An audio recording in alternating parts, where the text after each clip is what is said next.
explore on two wheels the places that call to us. Our pitch for this project was simple. Our goal won't be to ride the farthest or the hardest, but instead we'll be chasing the golden hour, the window of time when the angle of light is just right to make photographic magic. And we're 10 minutes past departure time. What's the best thing to do before a trip? Tweak things, you know? Right before, an hour before, 20 minutes before you leave, always try to change something, you know? The most complicated, the better. Speaking of complicated things, Matthias, our hero rider, broke his ankle the day before the trip. I can stand, but I can't get on the pegs and ride proper, so our friend Scott is gonna have to ride. Luckily, our friend Scott Rounds, a photographer and great rider, had recently quit his job and was the same size as Matthias. The show must go on. How many miles have you put on this bike? Around 600. Oh, okay. Yeah.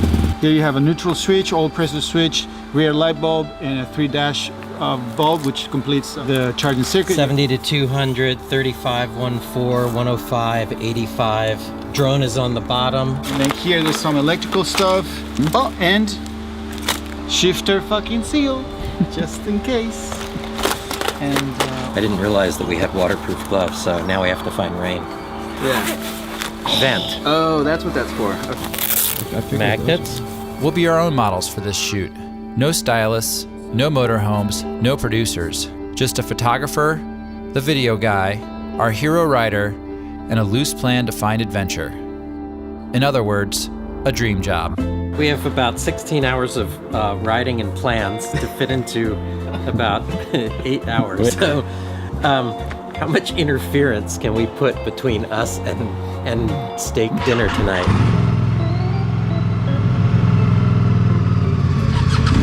So we'll just hightail it out to 𝗥𝗘𝗩'𝗜, but I'd like to just figure out from 𝗥𝗘𝗓 up to Mount Hood. So you're saying... It did, but it's closed off now. So you're saying Wildcat Mountain is the only road? Today's plan is to take the back roads to catch the sunset at the Painted Hills. Then we'll head to Gregor's secret camping spot for what he calls Steaks Eisenhower. I mean, I think it would be a really cool spot to try flying, because one of the nice things is we don't have to worry about power lines. It'll be a good experiment to make sure it's high enough that a logging truck or a hay truck doesn't take it out. Sadly, this beautiful road was the site of our first gear casualty. Gregor's new autonomous drone had been tracking us admirably as we rode through the canyon, only to hit the power line we didn't see a few turns away. Gregor couldn't help but take this one personally.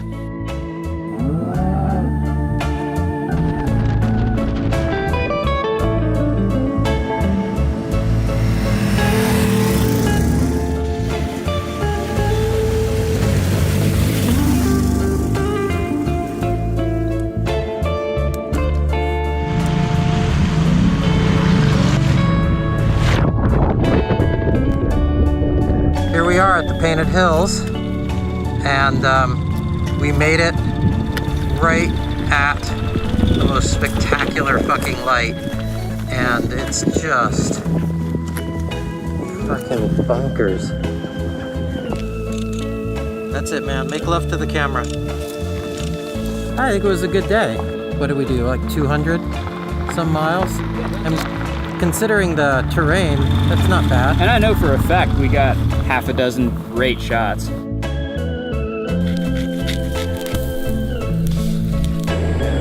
we'll be going to bed by the time the taters are done.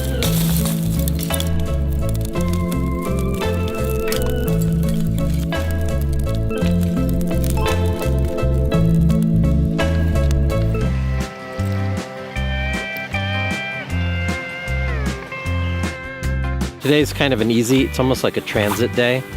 We're gonna have breakfast in Mitchell, because there's a good diner there, and also get some gas, and then through Burns and down to French Glen, and that's gonna be set up for the next day where we have a ton of things to shoot.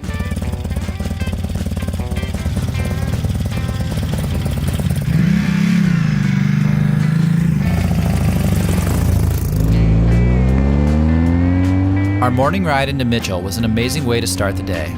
The cool morning air, the flowing curves, and the good vibes were far more invigorating than the coffee we couldn't find in town. Geographically in the middle of Oregon, Mitchell is chronologically stuck in the 1970s. The cafe wasn't open on Tuesday, or most other days, and the only gas pump, which recently lost its well-known live bear, was closed for another hour. The phone booth, against all odds, worked perfectly. It has a dial tone. It works. Something we've had to relearn in this age of GPS is that the paper map, more specifically the detailed atlas, offers something that a screen can't: context. On the screen, small roads disappear when you zoom out and you're left no wiser than when you started. But the atlas tipped us to a small dirt road that wound its way through a canyon. Just a small dotted line next to a smaller blue line is all we needed to enjoy 50 miles of gravel road through an empty canyon to our next stop.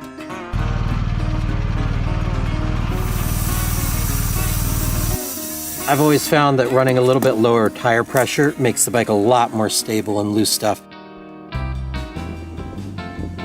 Our shortcut left us with time to spare for an extra stop. After the siesta, we headed into town to refuel and get some dinner.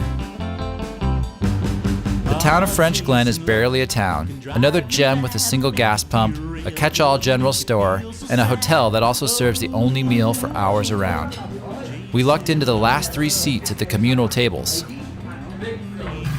On our way back to camp, we took advantage of the low-angled light to shoot our dusty return trip in all its backlit glory. Just from the road to here? But you have 5 minutes of light. It was an impromptu moment where everything came together for some really great shots. Things wouldn't be so easy for us the following days.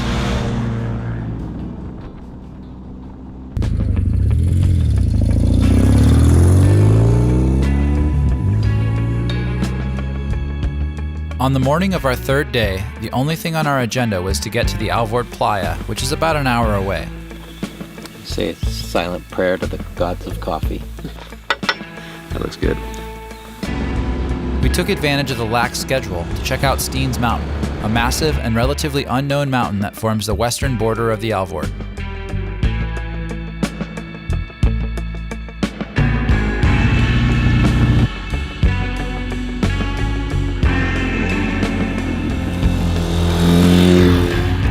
We enjoyed some amazing views and got a few shots before heading off to the town of Fields.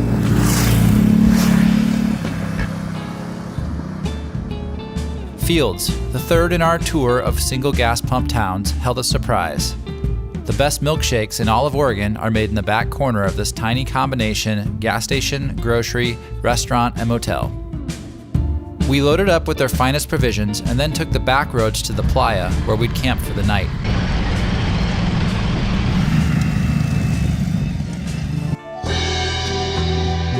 The 𝗷𝗄𝗃 is a 7-mile wide by 12-mile long lake bed in the rain shadow of Steens Mountain.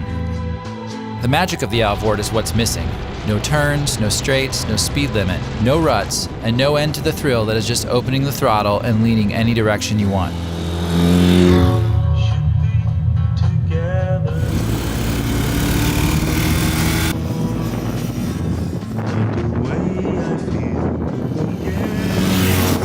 After a few hours of exploring the entire perimeter, we began to consider our options for camping.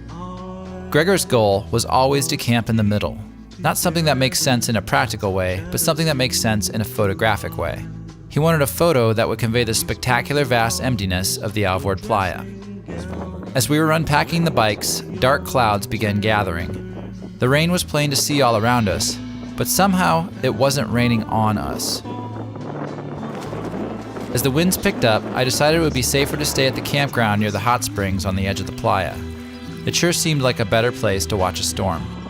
Unfortunately, my pleading to find a safer spot was falling on deaf ears. Gregor was not to be deterred from shooting his camping scene and sleeping on the playa. I should probably geotag this, just in case you need to come and find Scott and I. Because it looks really, really crazy. There's no question they were able to get an amazing photo. However, they're now locked in to staying there for the night. Hey Scott, how's it going? Good. You're doing good over here. It's a really nice night. A lot of peace and quiet. All right, see you in the morning. The next morning, I packed up and headed to the hot spring to wait for Gregor and Scott.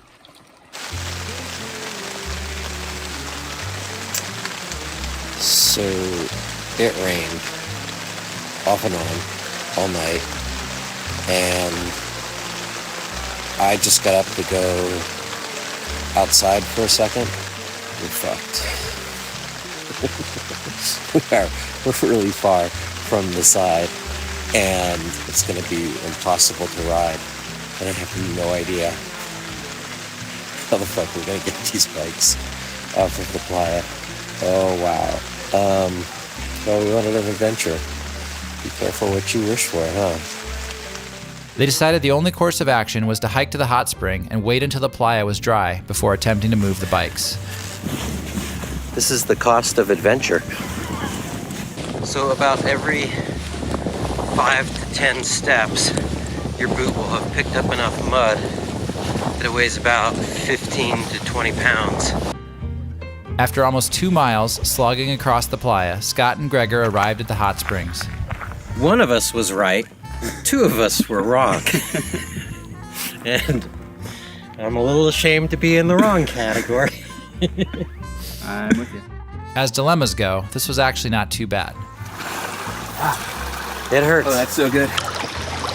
Yeah, this is fucking perfect. And there's just no way to imagine how good this feels. We watched with wonder as snow fell on the peak behind us, while 2 cowboys on horseback descended the fence line. After a while, we were joined by an eclectic and entertaining assortment of individuals, from a trans quantum physicist to a Jeep-owning knitter. The sun finally came out and the winds picked up enough to dry the playa. We headed out to rescue the bikes and be on our way. It's worth noting that it's not enough to make an adventurous choice if you don't immerse yourself in that choice. That means talking to those that you meet and sharing your story and listening to their story. We set our course for our next destination, Leslie Gulch, but first we'd spend the night at Rome Station, the only food and fuel for miles around.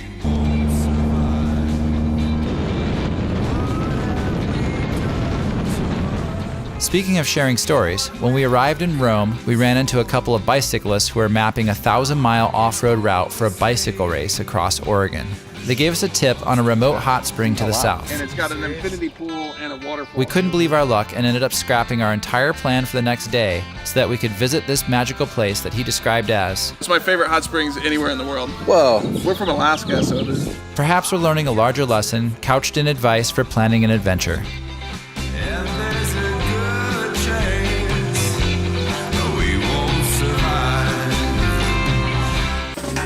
Here's a quick little tip about photography. Get up early. Seriously, just get up early.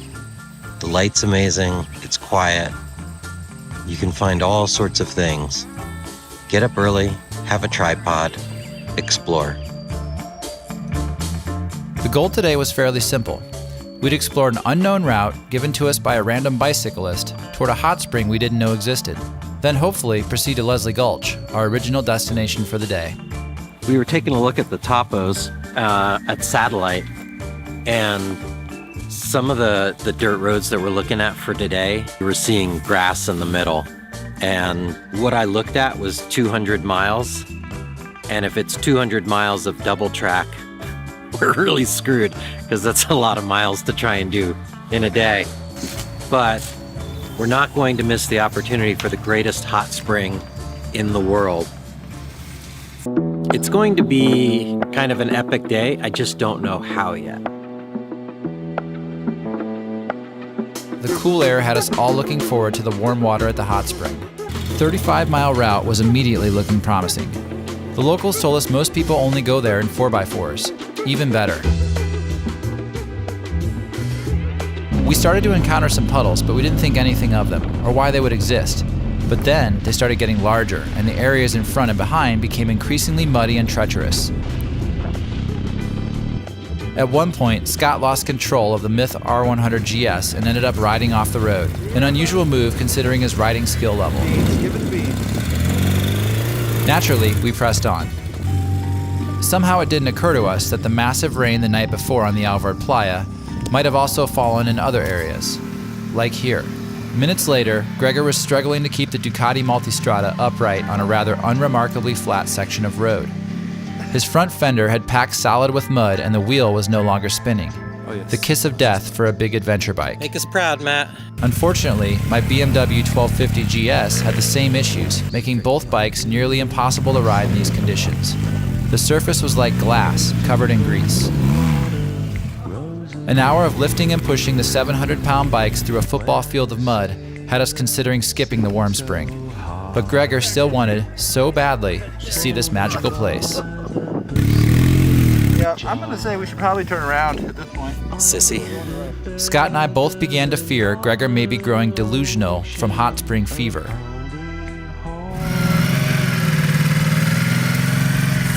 Oh, it worked like a champ. Look at that shit.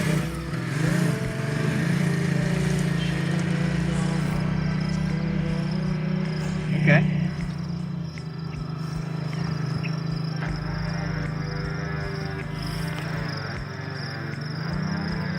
He's gonna get stuck again.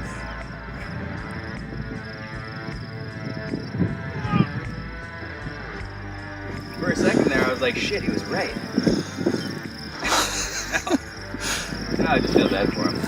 Surely this was the worst of it. We continued this thinking through one muddy section after another, bikes falling over and getting stuck, followed by a short section of dry road. A lot of times on the trail, when it's rocky, I like to do what we call a skid plate inspection. So we just take the bike and we position it sort of like this.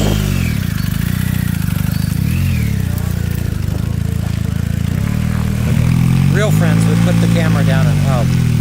Eventually, we started riding around the mud in the sagebrush next to the road. This presented a different set of problems. This lunacy went on for 6 hours, during which we covered 6 miles. 1 mile per hour is half the speed of your average turtle. This is not one of the smarter things we've done. We had broken a cardinal rule of the outdoors by telling no one where we were. A desolate road that might not see a person for a month. To continue towards the spring was to risk repeating the same choices we'd made and possibly breaking a bike, or worse, a bone. It was finally clear there was no winning this war, so we chose to retreat. We took an alternate route back in hopes of finding better conditions, but it turned out to be even worse, adding large boulders into the mix. Easy, easy. After 12 hours of pointless struggle, we finally made it back to the place we started. Made it. It was just fucking brutal. It was a dick breaker. It is the hardest riding I've ever done in my life today. It was beyond. Today was certainly a bust in terms of making mileage and reaching destinations, but it was a good reminder that seemingly innocuous situations can be treacherous and that giving up on a goal can sometimes be the smartest solution. A second night in Rome seemed like pouring salt in a wound, so we decided to ride the 30 miles to Jordan Valley, if only to get a different dinner, a different motel room, and hopefully start the next day differently than this one. Sometimes the magic works and sometimes it doesn't. Today doesn't. We probably dropped bikes, 50 times? And our bikes probably have 100 pounds of mud on them each. And we are spent. We're gonna hit a shower, grab a pizza, and we're probably all gonna be asleep by 8 o'clock before the sun even sets. The bushwhacking sucked. Dropping the bike and picking it back up sucked, although less so with this because it weighs 200, 300 pounds less than the other bikes. If we had all been on bikes like this all day, And we would have been there. yeah, we would have gotten there. We would have what just did you pressed think? on. Survived. We survived the most unnecessary trip of all. Is it funny yet? The following morning was our last day of the trip. Our muscles sore from our day of deadlifting motorcycles, we made some last-minute repairs before heading out.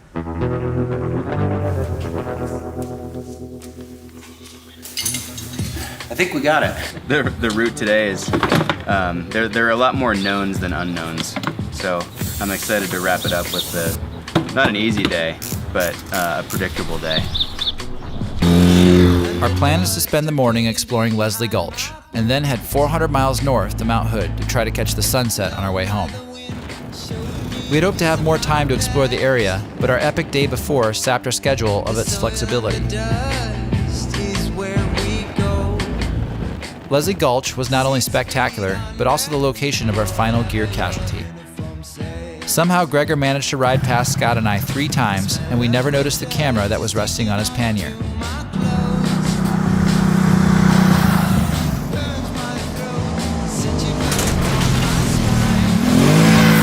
And now we have one camera.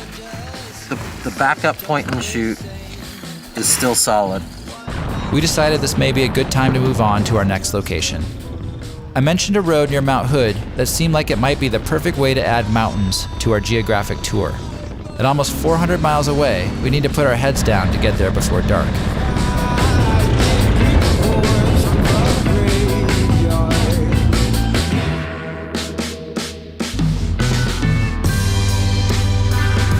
As the rain began to fall, we pulled out our cameras to document our final geographic achievement.